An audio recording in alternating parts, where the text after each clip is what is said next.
Bismillahirrahmanirrahim. Assalamualaikum warahmatullahi wabarakatuh. Saat ini saya akan membahas tentang materi tentang perdamaian. Ya,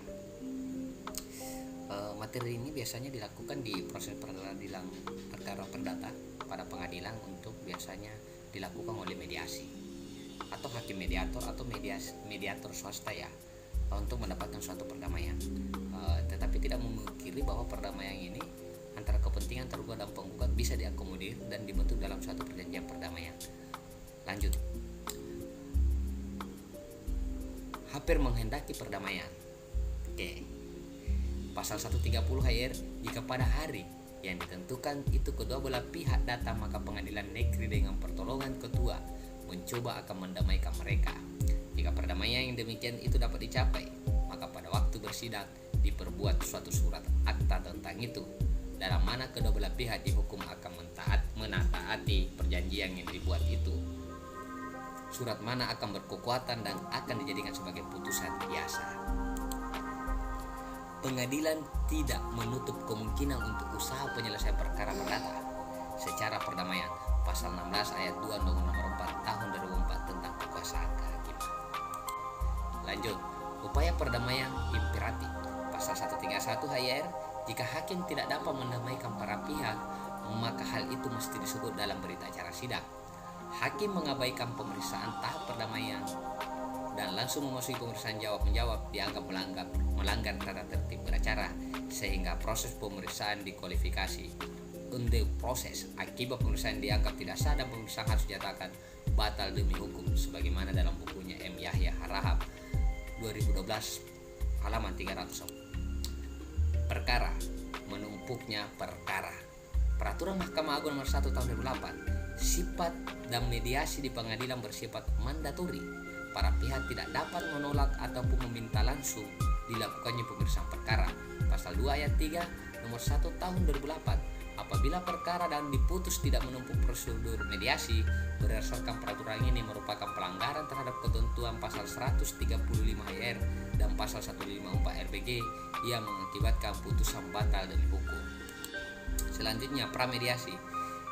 Pasal 7 ayat 1, keterangan pada sidang pertama yang dihadiri P atau penggugat dan tergugat atau kuasa hukumnya, hakim mewajibkan pada pihak untuk terlebih dahulu menempuh mediasi.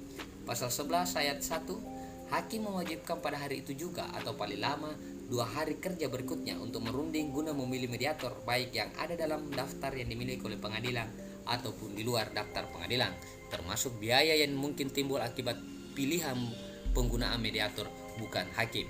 Pasal 9, mediator yang dipilih bisa dari kalangan hakim ataupun mediator dari kalangan non-hakim dengan syarat telah memiliki sertifikasi sebagai mediator yang telah terakreditasi oleh Mahkamah Agung.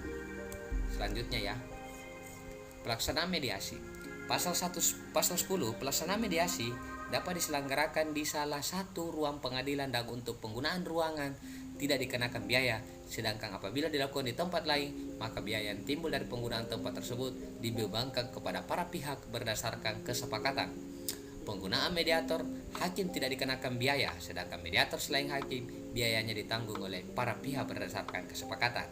Pasal 16, para pihak ataupun kuasa hukumnya dan mediator dapat mengundang saksi ahli dalam bidang tertentu untuk memberikan penjelasan dan pertimbangan terkait penyelesaian sengketa.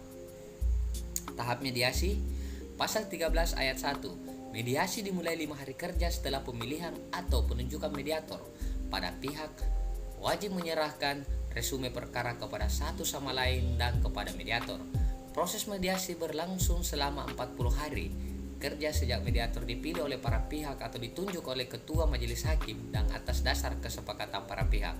Pasal 13 ayat 3. Pasal 13 ayat 4, jangka waktu mediasi dapat diperpanjang 14 hari kerja sejak berakhir masa 40 hari. Oke.